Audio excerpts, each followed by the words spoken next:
Works and writers in Anglo-Saxon age 499 to 1066 AD. Number 1. Only a little amount of works and oral literature existed during Anglo-Saxon period. The literature was based on three kinds of subjects during Anglo-Saxon period. They were number 1 religion, number 2 war, and number 3 trials of life, that is based on the regular life. One of the important work in Anglo-Saxon period was Beowulf. It speaks about a fearless Geats warrior who fights with a monster Grendel. The author's name of this work is anonymous, so he is known as Beowulf poet. In another video, I have explained detailedly about this poem. Venerable Bede is an author during that period. He is also known as the father of English history. He translated Gospel of John into Anglo-Saxon. Ecclesiastical History of English People was his one of the famous and important work. It is also seen as an historic evidence.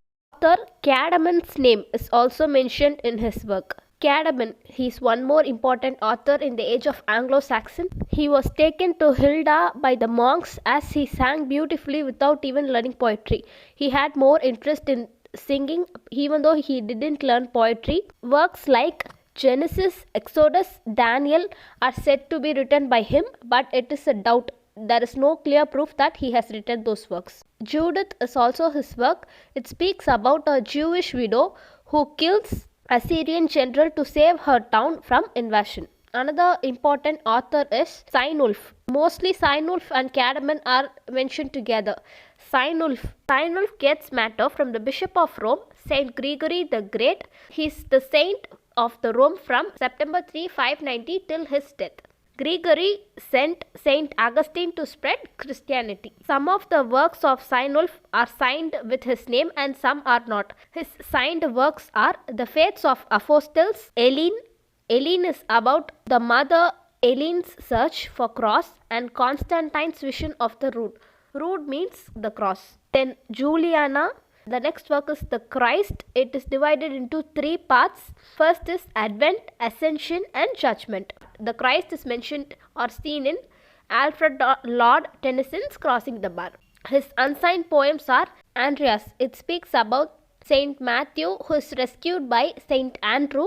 And finally the shipmaster is revealed as the Christ. Next work is The Dream of the Rood. It is too famous. The cross appears in the dream and addresses the dreamer. That is the main concept of Dream of the Rood. Then the Descent into Hell, Gutlock, the Phoenix. The next important saint is Saint Augustine. He was a monk and Archbishop of Canterbury in 597.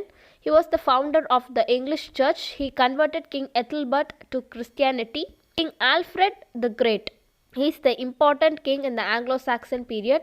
He also gave more importance to literature and art. He translated 5 works and they are Soliloquies of Saint Augustine, Horatius's University History and Geography, Boethius's Consolation of Philosophy, Bede's Ecclesiastical History of the English People, then Pastoral Care. These 5 works are translated by him.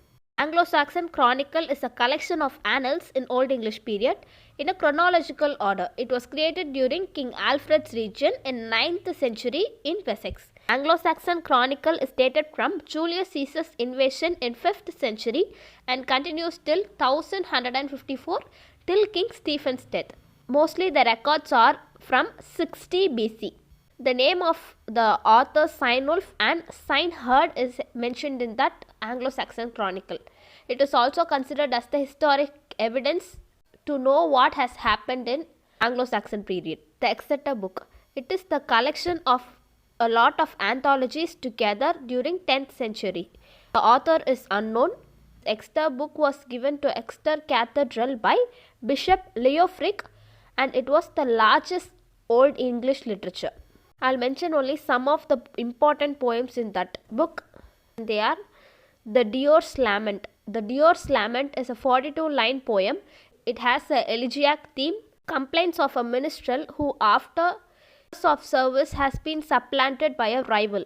The second one is The Seafarer. It is a monologue of an old sailor about the hardships of the sea life. It's also compared to the actual difficulties in real life. It is of 2 parts. The Wanderer. transition from a happy to a sad life after the Lord's death. Widsith, the wandering life of a gleeman and rewards for his singing is the concept of Widsith. Valdre and his bride Hildung are the hostages of Attila court, fights and escapes them. Fight at Finnsburg. It is a fragment of 50 lines and it's a war song which describes the Homeric power of Henneif and 60 warriors during night sleep attack.